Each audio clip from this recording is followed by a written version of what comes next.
Hey Nick, how's it going? Hope all is well. I'm debating whether I should try another lesson on the song we were doing, or I should try to do something else. Because sometimes I wonder, like, trying to get into something we don't. I can't remember exactly what we did as far as we were doing the blues song. I know exactly what we were playing, but whether or not I should do that. So let's do it. So the idea I kind of was thinking about by continuing this was to discover kind of how to solo, okay? So the trick with this is a lot of times, especially in the blues, the most, what's the right way to say this? The most, the best way to make the best melodies is to try and play to the chord you're playing to, okay? And now that's kind of tricky. Okay, we were in E, right? Turn my amp on. All right, so that's kind of tricky to do really well when you're always in the same position. I mean, it's very possible, but it does make you feel like you have to kind of really learn all your chord shapes inside the box. Okay, so like for example, in the Pride and Joy / Sweet Home Chicago we were doing, a lot of the stuff we could do solo-wise would be here up at the 12th fret. Between the 12th and the 15th, okay? And of course, my amp doesn't want to make a noise. So,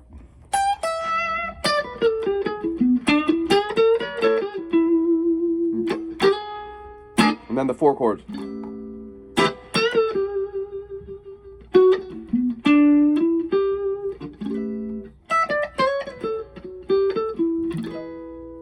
So I'm giving you ideas right here, or some sounds to accent the chords. Then we go to the 5 chord.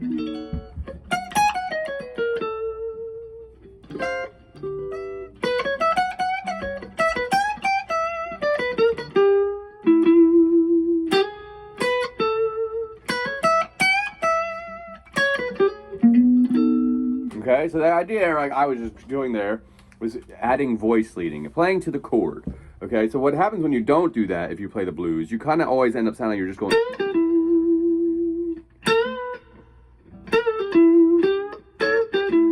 And it's boring if you keep landing on the same note. Depending on the song, though, it can be okay. But in a 12-bar blues, it's good to find the harmonies.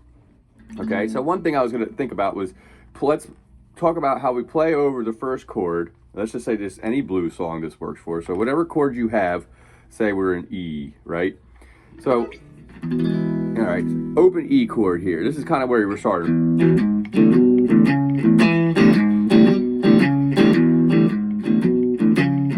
Okay, so the trick is, at least for me, the first harmony you want to get good at playing over is the thirds. At least the thirds from the perspective of the 1 chord, okay?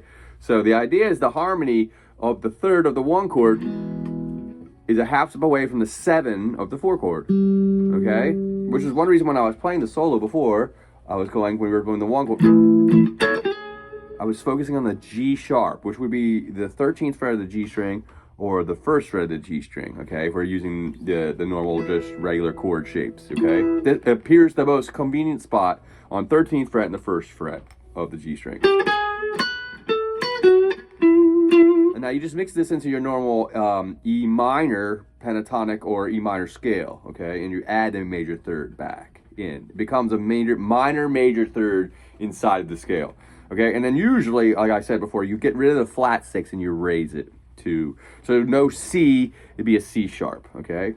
So, but you have G and G sharp.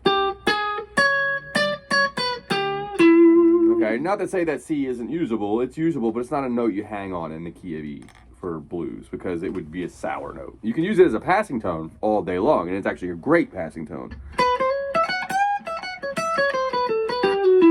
You know what I mean? Like, you couldn't tell how sour it was when you do it quickly because of the way, the nature of the way I played that. So, one cool way of doing this is, like, focus on that note.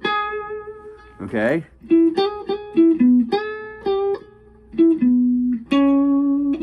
Okay, so I was focusing a lot on, and then you got the 3 notes there, okay, and then I was also focused on,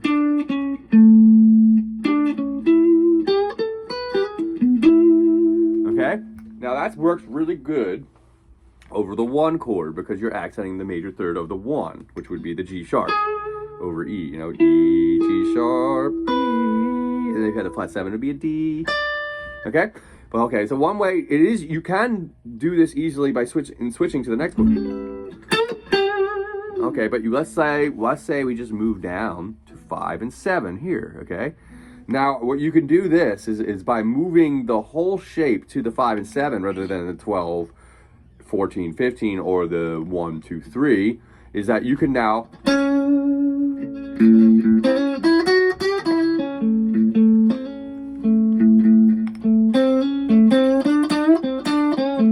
then he goes, okay, so now you can focus on exactly the same kind of lick in exactly the same spot relative to A when the 4 chord comes around. So E.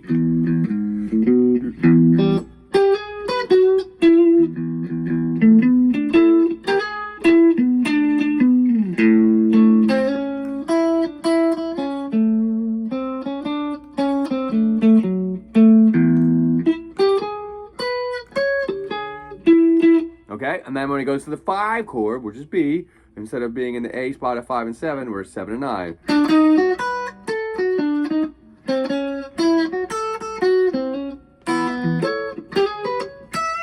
Okay, so that's the easy way. Not necessarily the most.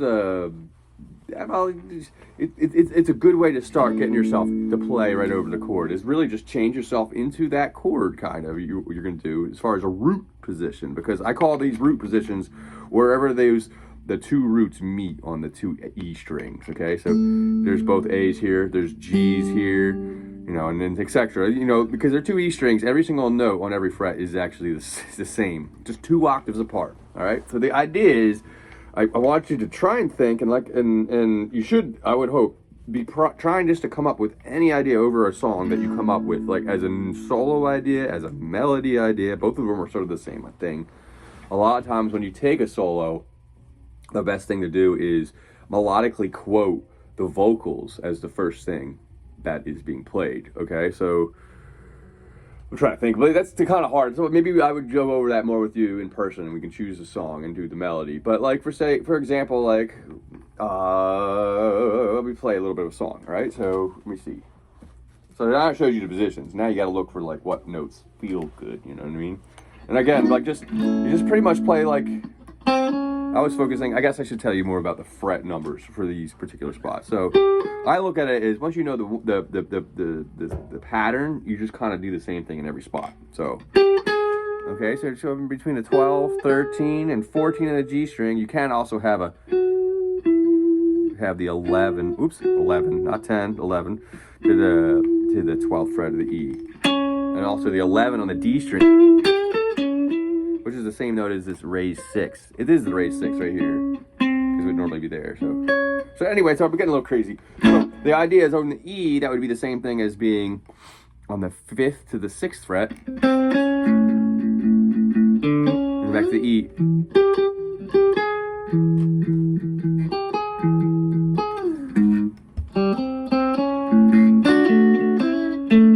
The only idea, the way I really look at it is whatever you could solo over the 1 chord, you could solo over the other ones.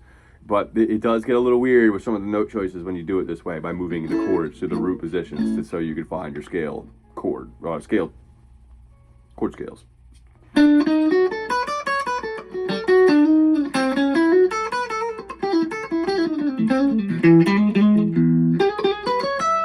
Okay, so the idea is just use those voicings there. So and then the 5 chord you're going to be, well, the 4 chord you're going to be at the G string, the magic note there. You're going to dance around. Remember, you can use the G.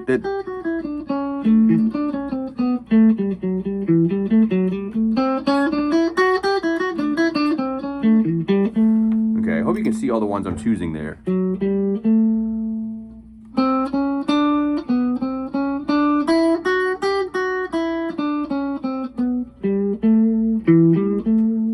A solo by showing you the scales there, because I mean it really is that melodic. Okay, same exact thing for the B chord.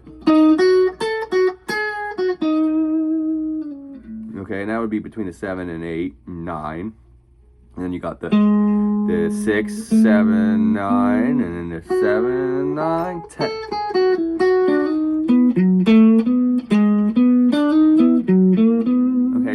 over the one.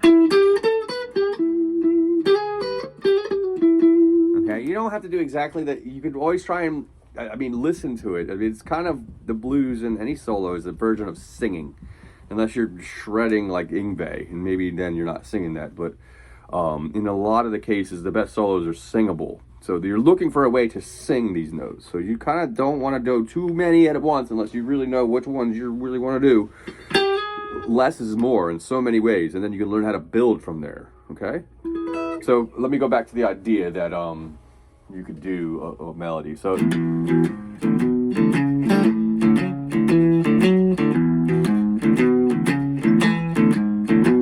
come on, baby, don't you wanna go?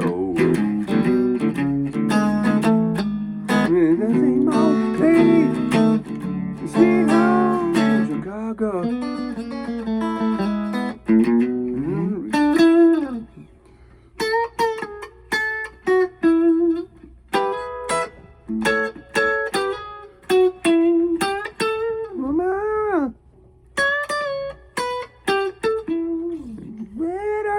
I'm trying to hide the notes. I'm not finding them though. So, baby, don't you wanna come home? Something like that. You know what I mean? I'm just.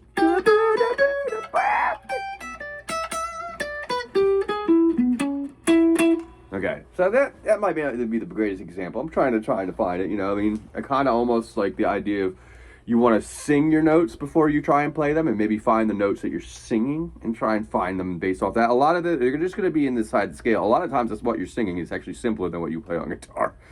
A lot of times, at least in my case, I've tried to, you know, and then eventually you just start following. You go in the other way where you're like, okay, I'm playing with better stuff on the guitar. I'll just sing that. But almost exclusively, the best ones are going to be ones that you could sing with your voice. Okay. So maybe that's a good couple ones to start with. Let's you could do this on all three of the chords. I almost said 4. Okay, so like a 12, 13, and 12 on the B and 12 on the E. 12, 13 on G.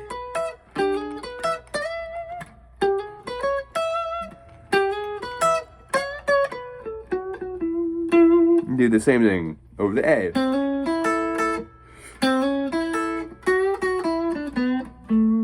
Back to the 1. And I'm doing that little lick from the 14 to 12 on the beat.